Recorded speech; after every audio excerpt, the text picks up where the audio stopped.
bem-vindos à Justiça Cega. Eu sou Luís Soares e estamos na semana em que se assinala o Dia Internacional contra a Corrupção. Motivo para termos connosco Margarida Mano, Presidente da Transparência e Integridade e também Vice-Reitora da Universidade Católica, e o advogado Miguel Pereira Coutinho, do escritório MFA Legal, especialista em compliance. Vão debater com Luís Rosa o estado do combate à corrupção em Portugal. Tudo isto na semana em que a Ministra da Justiça fez um balanço negativo do Mecanismo Nacional Anticorrupção e assinalou também algumas mudanças, e o Presidente da República disse que sempre teve dúvidas sobre o funcionamento desse organismo que foi criado em 2021 com a Estratégia Nacional contra a Corrupção. Bem-vindos todos a este Justiça Cega. Margarida, começava por si. Vamos falar para já de prevenção da corrupção e das duas instituições criadas pelo poder político nos últimos 3 anos, o Mecanismo Nacional Anticorrupção e a Entidade da Transparência, tendo como ponto de partida as declarações da Ministra da Justiça e tendo em conta que o MENAC deve fiscalizar o cumprimento das regras do Regime Geral de Prevenção de Corrupção que se aplica às entidades públicas e também às empresas com mais de 50 trabalhadores, concorda com as críticas que foram feitas? Muito boa tarde. Claro que nós estamos aqui agora no meio de um turbilhão, digamos assim, relativamente a duas entidades de prevenção que estão sobre o foco, por exemplo, das autoridades internacionais, enfim, estou a falar das autoridades no âmbito da luta contra a corrupção já há bastante tempo. Se olharmos, por exemplo, para a última avaliação do GRECO, que saiu ano passado, exatamente o que identificava era a necessidade de tornar operacional o MENAC. O MENAC foi criado em 2021 e com o Regime Geral de Prevenção da Corrupção, e eu diria que nos primeiros anos foi claramente inexistente. Isso era claro, foi alvo de várias críticas. A questão da dependência do governo ou não dependência do governo foi uma questão que na altura foi também bastante, digamos, discutida e debatida. Havia, por um lado, a possibilidade de, estando na alçada do governo, ser um mecanismo que pudesse mais facilmente ser dotado daquilo que era necessário para que fosse efetivo, mas a verdade é que não foi, e portanto esta crítica sobre que de resto, eu estava aqui a ver, portanto, o próprio GRECO o que dizia era que o mecanismo tinha que se tornar, é uma recomendação feita ao Estado português, tem que se tornar plenamente, estou a citar, operacional na prática, dotando de medidas adequadas e de recursos apropriados. Bom, a verdade é que há um período onde claramente o MENAC não tem esses recursos, ou pelo menos o governo não dota o MENAC, no fundo cria um instrumento e depois não o torna operacional. Depois há uma fase a seguir, e eu diria que talvez no último ano, em que aquilo que se percebe e que se sente é que o MENAC começa a desenvolver um conjunto de dinâmicas mais até presenciais durante este ano, de presença, no sentido da sensibilização, de protocolos com várias entidades, enfim, de uma certa visibilidade no âmbito portanto, da presença e da prevenção, mas de uma prevenção de sensibilização e educação, mas claramente há aqui uma questão que naturalmente com as últimas declarações do Presidente do MENAC no Parlamento ficou muito clara, que é a questão da fiscalização, isto é, há claramente um papel de fiscalização do MENAC relativamente ao regulamento que está na lei e que o MENAC não interiorizou. O Presidente das declarações parece claro que não é essa a sua função, e, portanto, há aqui claramente eu diria uma primeira fase de passividade muito grande no princípio, depois uma segunda fase mais, como digo, este ano, onde se vê que o MENAC tem uma preocupação de criar uma rede e uma atuação, isso aliás se vê-se um pouco, né? Até a própria página do MENAC evidencia isso, mas claramente no âmbito da fiscalização e depois da consequência sancionatória há uma ausência completa. O que é complexo, é difícil e, portanto, compreende-se, obviamente, há aqui uma oportunidade neste momento de que o Governo, no que anuncia, pode ser uma oportunidade de poder, digamos, ter um papel mais, ou redefinir. Mas há aqui uma questão de governança, digamos assim. É importante mudar a questão dos mandatos, como falava a Ministra da Justiça esta semana. Isso é importante, de facto, para que o mecanismo funcione melhor? Pois, o Governo terá feito uma avaliação que não conhecemos, naturalmente também com base também na própria comissão que foi criada no Parlamento e toda a informação, e terá feito uma avaliação que não conhecemos. O que nós podemos dizer é que, claramente, o que parece faltar existir é uma clarificação da carta de missão de quem está à frente do MENAC, no sentido de perceber exatamente quais são as suas funções e quais são a sua missão, e enfim, não falo naturalmente na dotação de meios, que parte de um princípio. Agora, quando a rever, eu ouvi a senhora Ministra ontem e já tinha havido, enfim, já na agenda havia, enfim, uma ideia de que poderia haver uma alteração no MENAC. Quanto ao formato, passar do unipessoal para o colegial, eu diria que à partida é bem-vindo, se for um formato, digamos, de clarificar e de alargar aquilo que é a governação do MENAC, nomeadamente com gente com conhecimento técnico da academia, com experiência profissional na questão propriamente do regulamento, ou seja, com experiência profissional do que é que significam canais de denúncia, o que é que significa o código de conduta, o que é que significa tudo isso. Agora, se for para replicar um colégio de entidades, digamos, públicas do CPC, no fundo, como um bocadinho acrítico e sem competências técnicas, eu diria que não é propriamente o facto de ser unipessoal que altera um pouco isso. O que é importante é que o Governo, digamos, faça atuar aquilo que é a sua autoridade, sobre a sua relação. Há mecanismos, repara, aqui vamos ver, há mecanismos que estão previstos do ponto de vista da governação para criar uma certa independência. Intervenção do Tribunal de Contas e da PGR, enfim.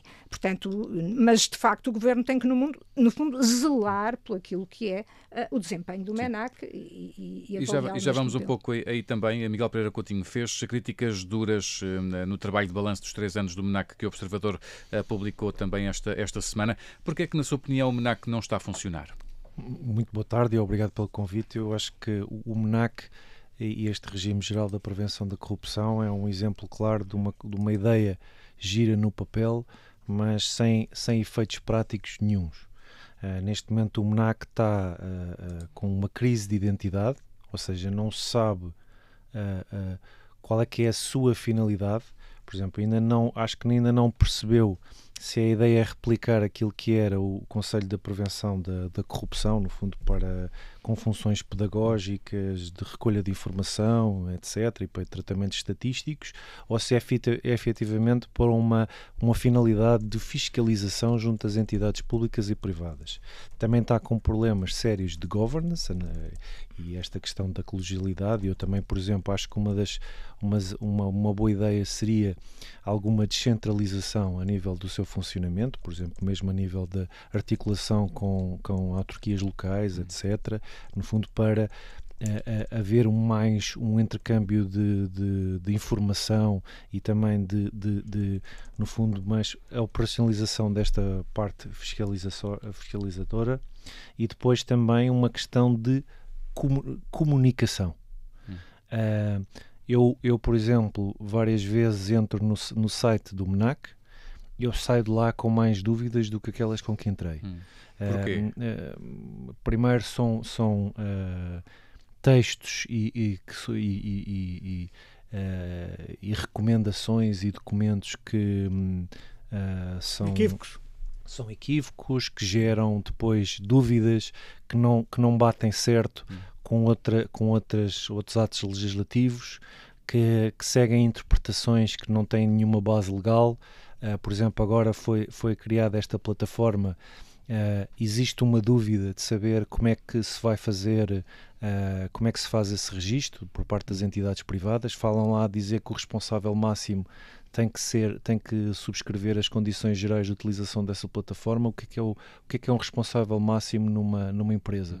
É o seu presidente da Comissão de Administração? É o responsável de cumprimento normativo? O que é isso? Vamos pedir ao presidente do Conselho de Administração, ao presidente da Comissão Executiva, para subscrever umas condições gerais numa plataforma informática? É isso?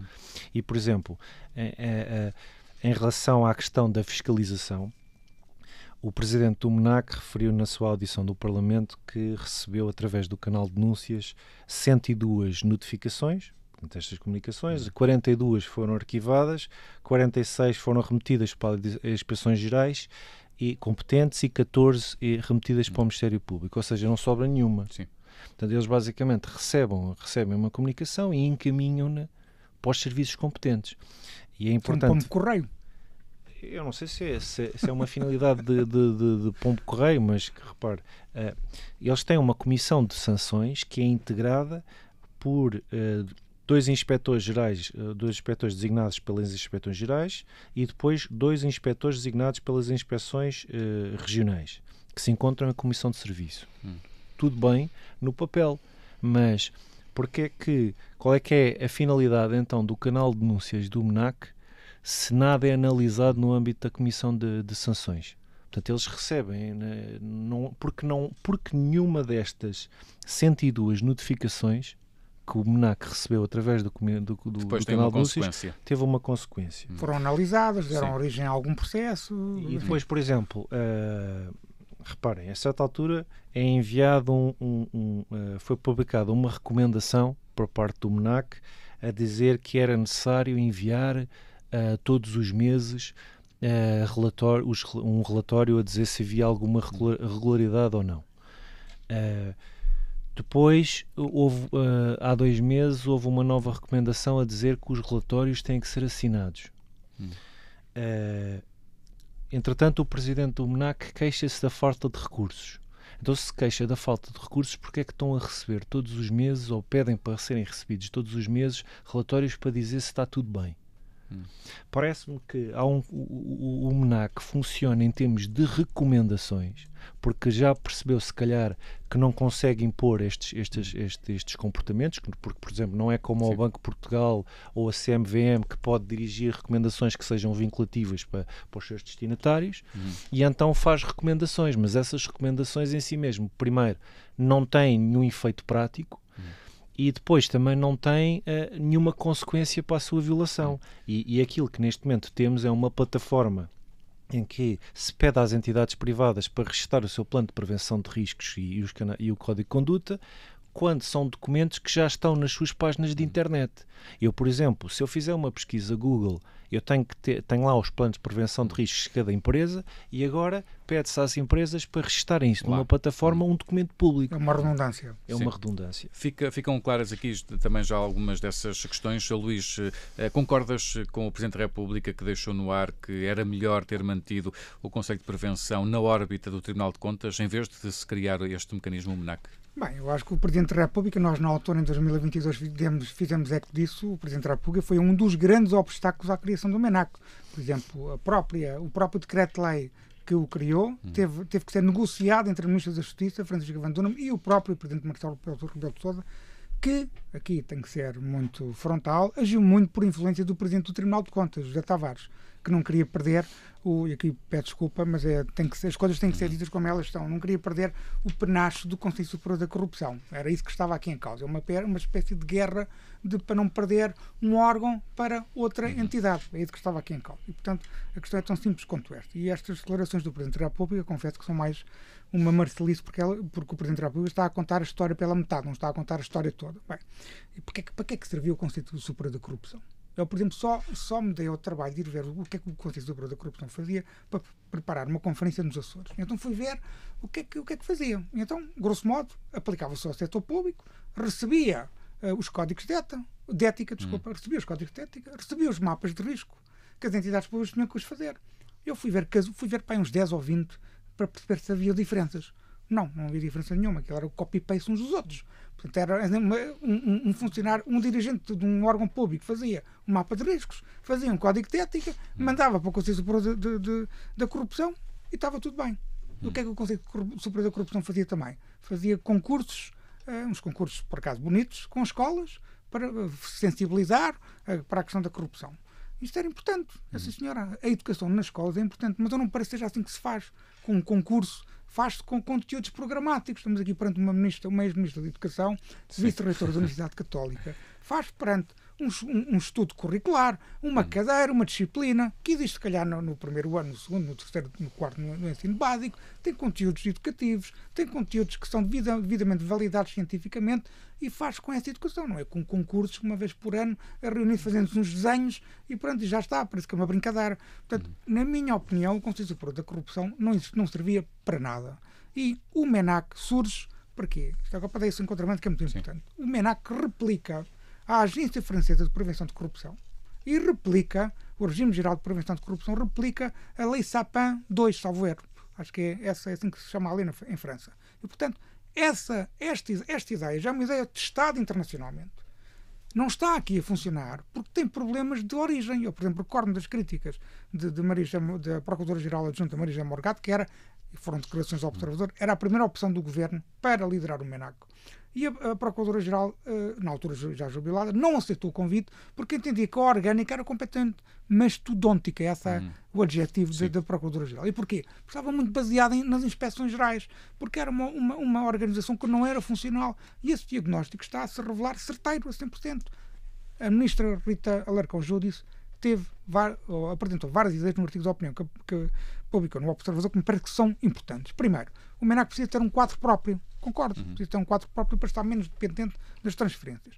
Precisa ter uma menor dependência das inspeções gerais. Por exemplo, esta Comissão de Sanções, se calhar, não devia funcionar com base em pessoas das inspeções gerais que estão em Comissão de Serviço, se calhar devia ter um quadro próprio mais flexível e precisa ter, isso eu não tenho dúvida nenhuma, uma liderança executiva e proativa. Com todo o respeito pelo Sr. Conselheiro Pires da Graça, nós precisamos de outro tipo de liderança. Tem que haver aqui uma proatividade.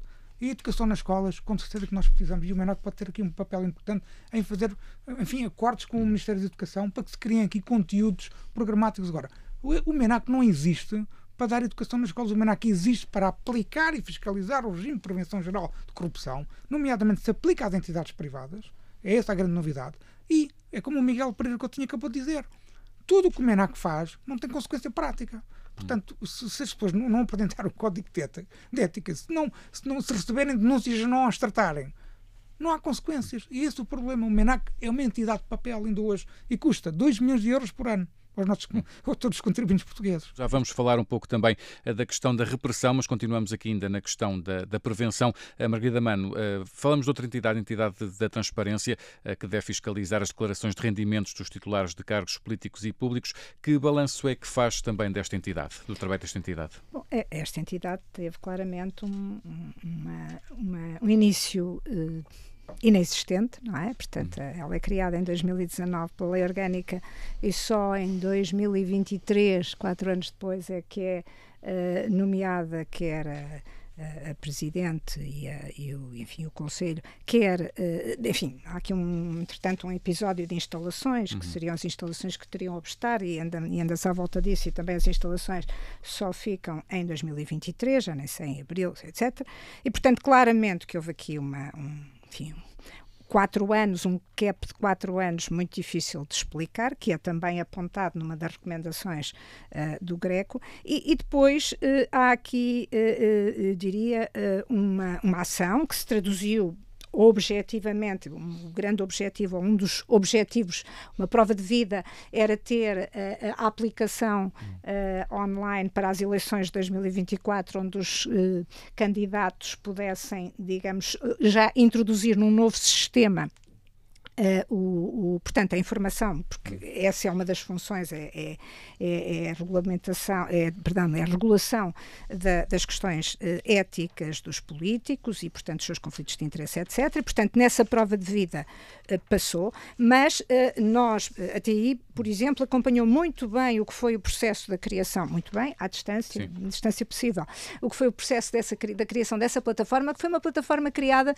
no segredo dos deuses do Tribunal Constitucional. Nós TI pedimos para ver, até para ajudar antes do caderno de encargos, no sentido de podermos, enfim, dar alguns contributos. Penso que com o próprio Parlamento o assunto foi feito de costas voltadas, o que é absolutamente ridículo, uma vez que o Parlamento tinha esse sistema de escrutínio e de informação, embora de uma forma absolutamente arcaica, mas E, portanto, não houve diálogo e por isso, enfim, surge a aplicação. Agora, eu penso que, portanto, a entidade para a transparência, neste momento, está a fazer o seu caminho e é-lhes exigido muito, tem, digamos, um quadro não é um quadro, mas um conjunto de pessoas a nível de topo mais diversificado do ponto de vista que tínhamos dito, mas há aqui, do nosso ponto de vista, há aqui uma questão que é um pecado original em relação à entidade para a transparência. Rapidamente, que é para podermos ainda ir para os outros temas deste programa. Mas que é importante, eu até prefiro aqui, que é a questão da não independência da entidade para a transparência. E é muito parecido com o modelo da entidade para o financiamento e contas dos partidos, que, ao estarem sobre a alçada do Tribunal Constitucional, e compreende-se porque é que foi no início isso, mas verdadeiramente não são independentes. Não são independentes administrativa e financeiramente e, portanto, estão completamente inoperacionais do ponto de vista de qualquer contratação, de qualquer processo. Por outro lado, o Tribunal Constitucional, que não nasceu e não existe para ser, digamos, o centro de serviços das entidades, está com questões administrativas que não deveria estar. Mas, do nosso ponto de vista, o mais grave é que, por um lado, também a sua atuação não tem os relatórios da sua atividade, não tem que ir ao Parlamento, portanto não é visto nem achado do ponto de vista da representatividade da sociedade, mas o nosso ponto de vista, uma questão grave, é que se assiste várias vezes a passagem de membros do Tribunal de Contas, desculpem, Tribunal Constitucional, eu se referi ao Tribunal Constitucional e não ao Tribunal de Contas, o Tribunal Constitucional para a entidade, quer em termos de juízes, quer em termos de assessores, e o contrário. Ou seja, são portas giratórias em instituições e em entidades que deveriam estar acima de qualquer questão. Uma questão adicional também aqui que se coloca, e nomeadamente na entidade das contas, que obviamente me parece num sentido, e porque estamos a falar de prevenção de corrupção também, não é? Num sentido que deveria estar, não se vê, digamos, medidas, não se vê um output e a ação eficaz a partir de 2022. Nós sabemos que há partidos que não têm as contas, digamos, analisadas e desde há muitos anos, há 5 anos ou 6, há uma questão também aqui que nos parece absolutamente essencial e que depois tem a ver com esta panóplia toda, que é o Tribunal Constitucional, por exemplo, a fazer prestações de serviços para estas entidades, nomeadamente para a entidade das contas, para fazer contraordenação. E, portanto, aqui baralha-se completamente aquilo que é a essência do serviço público e das entidades e da sua existência e aquilo que é fornecimento de serviços externos, enfim, diferenciados. Sim. E, portanto, parece-nos que o modelo aqui é um modelo que, na dependência do Tribunal Constitucional, não tem condições nem administrativas, nem de independência para uma verdadeira operacionalização, mas pior que isso, do ponto de vista democrático, levanta algumas questões concretas, com casos concretos. Miguel, é tão crítico, e para uma resposta muito rápida, é tão crítico em relação à entidade da transparência como é em relação ao MNAC? Ainda não há dados sequer. Não há nada para criticar. Não há nada para criticar. Quer dizer, a plataforma da entidade está operacional desde março de 2024, não há dados nenhuns, não há nem sequer nenhuma informação a nível de fiscalização, de consequências, de sanções, de pedidos de informação. Eu, por exemplo, acho que se poderia reformular de facto, o funcionamento desta entidade para a transparência. Eu acho que não faz sentido haver uma entidade para a transparência que fale sobre estas declarações de interesse, que avalie esta informação, e depois um MNAC. Eu acho que poderia fazer sentido aqui alguma união de recursos, alguma fusão para a criação de uma agência mais integrada para a prevenção da corrupção, em vez de termos entidades distintas a avaliar informações paralelas e sem cruzamento de informação. Vamos passar agora à questão da repressão, o que significa também falar da justiça e da forma como os processos são tratados pela administração da justiça. Luís, falamos muito disso aqui no programa, a discrepância na resolução de um processo de justiça comum e de um caso de corrupção. Estamos a falar de uma diferença de 1 a 2 anos na justiça comum para 8 a 9 anos nos processos do crime económico. Porquê é que, na tua opinião, isso acontece ainda? Bem, acontece porque, em primeiro lugar, as investigações demoram mais tempo. Isso é logo a primeira explicação.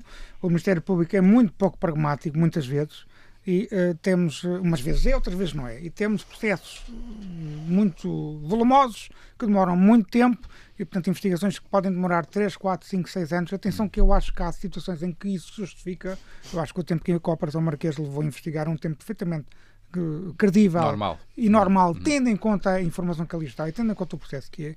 Acho que o universo Espírito Santo já não é assim, já foi tempo excessivo, foi tempo demais e o processo é completamente monstruoso. Bem, e portanto a primeira explicação é essa. A segunda explicação tem muito a ver com, e nós temos aqui falado com dados concretos, de processos concretos, que eu conheço, o meu conhecimento é essencialmente empírico, tem muito a ver com o julgamento, porque a fase de instrução não é um problema em termos de tempo, ou com o julgamento, porque há julgamentos que podem levar muito tempo. O caso do BPE no julgamento demorou, é um caso verdadeiramente extraordinário, demorou 6 anos, mais de 6 anos e meio, é uma coisa verdadeiramente inacreditável, e só por culpa dos vice-presidentes, já agora, só para fazer, as defesas não tiveram culpa, foi mais o vice-presidente que teve culpa. Em segundo lugar, também há casos em que os recursos demoram muito tempo. A fase de recursos é um problema, porque estes processos têm sempre arguidos com poder económico, com poder para recrutarem ótimos advogados, isso não critico isso, como é óbvio, o conhecimento é diferenciado e, portanto, isso é normal, mas têm capacidade económica para pagar todas as taxas de justiça que uma litigância muito forte leva. E o caso do José Sócrates é o melhor exemplo de todos. Está a conseguir impedir a descida dos autos para julgamento, acho que agora não vai conseguir, o julgamento vai mesmo ocorrer até junho, mas conseguiu durante muito tempo. Porquê? Porque tem fundos financeiros para pagar aquelas taxas de justiça. Já terá pago taxa de justiça à volta dos 30 mil euros. Isto aqui é um número especulativo, não há uma confirmação ainda oficial. Isto é um número verdadeiramente extraordinário. E, portanto, há aqui problemas identificados nos 4 fatos processuais que explicam por que razão é que os processos económico-financeiros podem demorar a esse tempo médio que tu disseste, um tempo médio de um estudo de Conselho Superior da Magistratura entre 8 a 9 anos, mas nós temos casos, que já apresentamos aqui no Observador, que demoram mais do que 10 anos a ficarem concluídos. E esse tempo médio de resolução tem que se aproximar do tempo médio de 1 ano, 2 anos. Não é ficar igual. Mas ficar nos 4, ficar nos 5, isso sim é que é razoável, e é o que acontece também em muitos países da União Europeia. Deixa-me pegar nessa tua ideia para perguntar ao Miguel Pereira Coutinho se pudesse decidir numa solução, digamos assim, prioritária para cada uma das 4 fases processuais, o que é que mudaria no inquérito, na instrução, no julgamento e nos recursos? Antes de falar sobre esta questão da repressão, só muito rapidamente uma coisa. Eu acho que se ignora um bocadinho qual é que é a origem do problema da corrupção. E, por exemplo, uma das coisas uma das principais mecanismos que foram instituídos para a prevenção da corrupção e para o combate à corrupção foi, por exemplo, a criação da monitorização das contas bancárias relativamente às pessoas politicamente expostas. Ou também, em 2008, quando foi introduzir regulações a nível no nível dos ajustes diretos, e depois também a questão da criação do portal base para maior escrutínio e publicidade. A semana passada, por exemplo, houve uma norma, uma alteração a nível da fiscalização prévia especial por parte do Tribunal de Contas, que passou a abranger os contratos que tivessem também associados à execução de projetos financiados por fundos europeus, o que antes não acontecia, quando o Tribunal de Contas alertou em outubro que 80% das comunicações que recebiam estavam associadas a estes contratos financiados por fundos europeus. Portanto, antes de começarmos a alterar e a agravar as penas e a preocuparmos com o processo penal, é preciso ver antes a prevenção e porque é que acontece os riscos de corrupção. Dito isto, em relação ao processo penal, em primeiro lugar, porque é que o inquérito demora tanto, ou se diz que se demora tanto? Sobretudo é por problemas a nível de perícias contabilísticas, análise de informação, tratamento de dados financeiros. Mas não só. Sim, mas a falta de meios não explica tudo. Pronto, mas eu acho que se houver mais acesso a esses meios a nível de tratamento de dados e também de acesso de dados vindos de informações bancárias, por exemplo, de outras jurisdições, que muitas vezes se aguarda por essas informações. Eu, por exemplo, no caso um caso recente de criminalidade financeira que eu tive associado, o Banco Privado Português, foram ordenados arrestos desde 2010 até 2014. Entretanto, houve um julgamento, houve uma sentença e em 2023 vem uma informação das entidades suíças com os dados de uma conta bancária que tinha sido arrestada 10 anos antes. Pronto.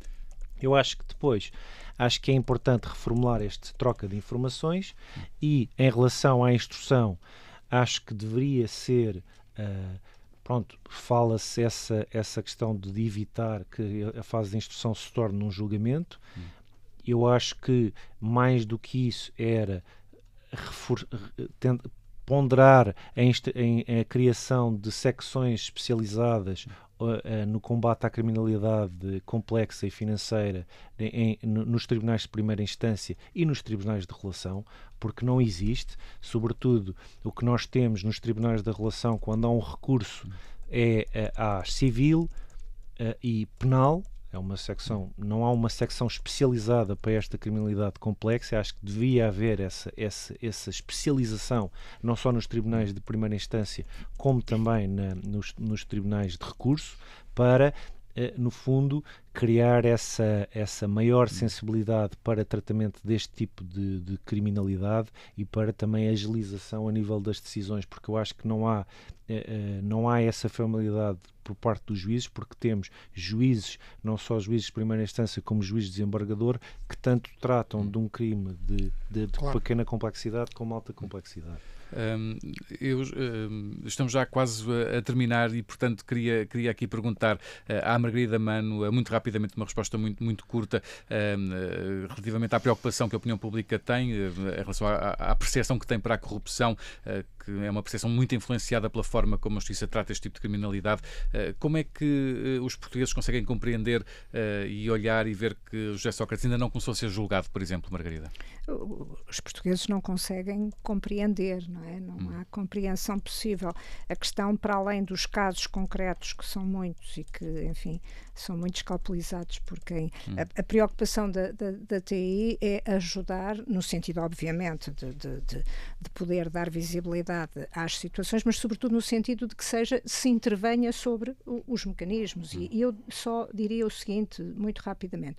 O índice de percepção da corrupção, que é algo que da Transparência Internacional, que é algo que muitas vezes se pensa que é um questionário, enfim, não é nada disso, são vários subíndices, e um deles é muito importante, é o índice que tem a ver com o índice de Estado de Direito, no fundo, Rule of Law Index, que é um índice de referência do ponto de vista da justiça. E aquilo que ele traduz, este ano, que traduziu relativamente a 2023, é que houve uma queda muito significativa deste índice a nível mundial, mas também a nível da Europa. Isto é, os sistemas europeus têm, e estamos a falar aqui de um índice que conjuga fatores objetivos com fatores subjetivos. Mas, portanto, verdadeiramente a questão da justiça é essencial. A percepção relativamente à justiça, que se traduz nestes índices, traduz-se no número final, que pouco diz porque é médio, mas que tem a ver com questões, por um lado, de um sistema que não melhora, no sentido de serem feitas as correções necessárias para, quer do ponto de vista legislativo, mas sobretudo do ponto de vista do sistema. É preciso capacitar eu, enfim, dou muitas vezes, no nosso caso, no caso português, o exemplo da formação de juízes. É uma das recomendações. Bom, mas nós não conseguimos cumprir essa recomendação. Apostar nisso também. É um exemplo. É um exemplo e é um exemplo dado por fora. Não é? Portanto, é um exemplo de uma recomendação muito concreta. Portanto, de facto, a questão da justiça, aquilo que eu penso que é muito importante perceber é que, de facto, um enfraquecimento dos sistemas da justiça, uns sistemas de justiça fracos, claramente potenciam a corrupção e a percepção da corrupção, sem dúvida, quer não só de uma questão de lentidão, mas também na questão do seu funcionamento e na sua credibilidade. E nós não podemos não é possível pensar numa democracia que não tem confiança no seu sistema de justiça, como no legislativo e como no executivo. Luís Rosa, só para terminarmos mesmo, queres dar aqui também alguma resposta às propostas que o Miguel também deu relativamente à questão da agilização da justiça? Só deixar aqui mais ideias. Eu não tenho dúvida nenhuma que a repressão é a melhor prevenção. E nós temos um problema com a administração da justiça. A opinião pública tem uma visão muito crítica e tem uma desconfiança muito grande sobre a administração da justiça, e isso reflete claramente na confiança que os portugueses têm na democracia. é um reflexo automático. E, portanto, nós, ao estarmos a defender uma administração da justiça eficiente, estamos a defender a democracia. É isso que estamos a fazer. E, portanto, eu não tenho ideias muito práticas. Eu, num inquérito, eu continuo a achar, apesar de poder existir faltas demais, é verdade aquilo que o Miguel acabou de dizer, as comunicações com outras jurisdições, de colaboração financeira, de acesso à documentação de bancos estrangeiros, demoram muito tempo, é verdade, mas eu acho que, acima de tudo, o Ministério Público tem que ser pragmático. Nós temos um princípio legal da legalidade que obriga o Ministério Público a investigar tudo, mas mesmo assim o Ministério Público pode ser muito mais pragmático e estar mais próximo de um princípio da oportunidade em termos práticos do que de um princípio da legalidade. Eu acho que é dessa mentalidade de querer investigar tudo e todos, de criar uma verdade absoluta e de querer descobrir tudo que nascem os megaprocessos. É essa a minha ideia. Portanto, acho que deve ter haver aqui uma mudança de mentalidade no Ministério Público. Acho que o Procurador-Geral Amadeu Guerra tem essa ideia também. Acho que deve ser ponderado na fase de inquérito também a hipótese da defesa não poder anular prova nesta fase. Isso também é uma causa, nem processos muito específicos, de alguns atrasos. Na instrução, eu acho que tem que ser aqui uma fase de mera validação da acusação. Uma validação de direito. Ou não pode haver produção de prova, ou tem que haver produção de prova de forma muito excepcional. E eu concordo com o Miguel, acho que no julgamento, eu há muito tempo defendo que nós devemos ter um tribunal em Portugal semelhante à Audiência Nacional.